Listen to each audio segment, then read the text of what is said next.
Hi everyone, welcome to Weird Escapes, where accessible travel deserves the truth. I'm Jeff. And I'm Caroline, and we're hitting the road to bring you real, honest reviews and tips about our accessible adventures.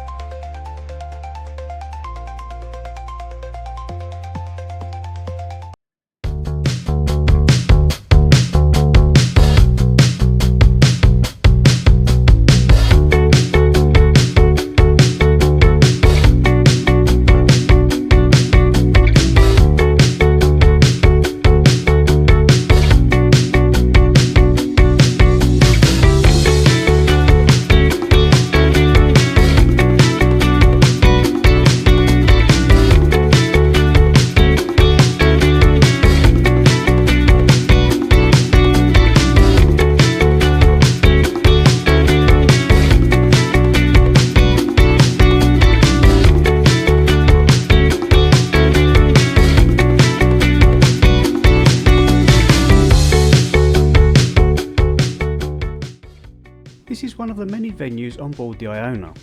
The table heights do vary across venues, but the Limelight Club, the adult-only club, they are spot on. And since every venue offers waiter service, the bar height is never an issue. As some of the venue tables are quite low, I find it impossible to use them. So I purchased a wheelchair table, and I bring that along with me on anywhere I'm going where I think the tables might not be much help. I will put a link to the table in the description below. And no, I don't get anything for giving you this link. This is your personal choice. Yeah, bloody typical. She always has her own table and seat. I have to stand half the time. Luxury living, darling. Contrast, however, the clubhouse venue, the tables are much lower. If you look at the chair legs, you can see they are shorter, so a bit of an optical illusion going on. But believe me, the tables are lower, and things like bingo, quizzes, and stuff like that are played in here. So yes, I brought my table with me every single time, and it was a godsend. I never won at bingo. Kaz did, lucky bugger. Bingo!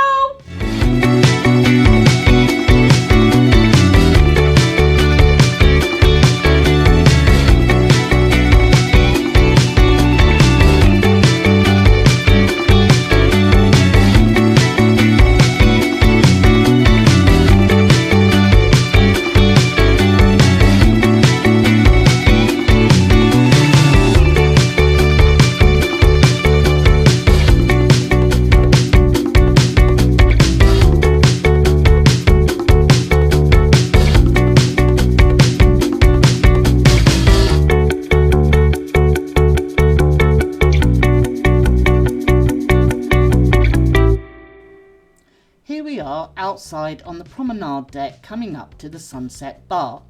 This is situated at the back of the ship and you can get some wonderful views. As you just seen, automatic doors lead you out on deck. These are a game changer. I wish more ships had them. Oh, look at that, you nicked my spot. Okay, let's look for another. Here we are coming up to the back, as far back as you can get on the ship, and the views are astronomical. They really are. If the weather is really good, you can sit out here and have a nice drink, cocktail, whatever takes your fancy. Plenty of seating available. Also, as you can see, table heights are fairly good out here. They went up to Jeff's hip, although he is a bit of a shorty, but there you go. You try getting on one of them bar stools. As mentioned earlier, we're not doing a full ship tour, but the shopping areas are definitely worth highlighting. The flooring is smooth and all shops have level entry, though they can get busy at times, so I simply go, hell no, I'll come back later. Be aware, however, that metal thresholds are found in various spots around the ship and can make quite a jolt for wheelchair users. Also, cruise ships cannot sell their own merchandise, alcohol or other retail goods while in ports. so shops and casinos are generally closed to comply with local laws and taxes. On Iona, lifts are located at the front, middle and back of the ship. The back section has 6 lifts, while the others have 8. They're on the smaller side and can get busy, but we were still able to get Cassie's wheelchair and my scooter inside, with a bit of a squeeze. No, not a greenhouse, it's the Sky Dome pool. One of many pools on board Iona, and it does have a pool hoist. In fact, you can get a pool hoist for every pool, but P&O do advise that you are given 24 hours notice if you require this. Probably so they can move it from one pool to another. Okay, we are in one of the wheelchair accessible disabled toilets. Level 7, deck 7. Deck 7. It's very spacious. Very. Automatic doors with lock sensors, you don't have to touch anything. The only downside is, again, guys. The problem we had with the other ship, wasn't it? I mean, I can't reach the soap. No. Wash your hands. Hey! Well, that's. Oh, it's touch sensitive. Okay. But again, ow. Careful your back. I know I've got a bad back, but there's no way I can reach the soap. So, I would have to bring my own soap dispenser. Mm-hmm. And that's. I mean, seriously, you've got armrests. Why is it stuck right in the corner? Why not move it along a bit? I tell you why. And yet another pet peeve of mine, because I've got the baby changing in here, so they could have put the towel dispenser over there behind you, Jeff. Yeah. And the sink over a bit. So I don't know what it is that P&O think they're doing, but yeah. But as in for space, like, I mean, look, I can spin right round and I'm in an electric chair, so that is. No, that's not a sensor. So yeah. Okay, so how do you open the door then? Come on. Well, yeah, exactly. So it says you just like that, and then it opens. This, I have to say, is probably the best feature so far.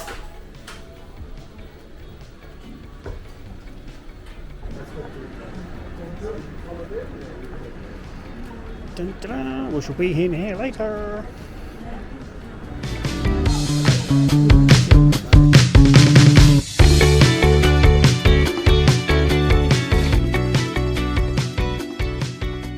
Out of all the cruises we have taken, I have to say the Fjords port of calls were the very best for disembarking.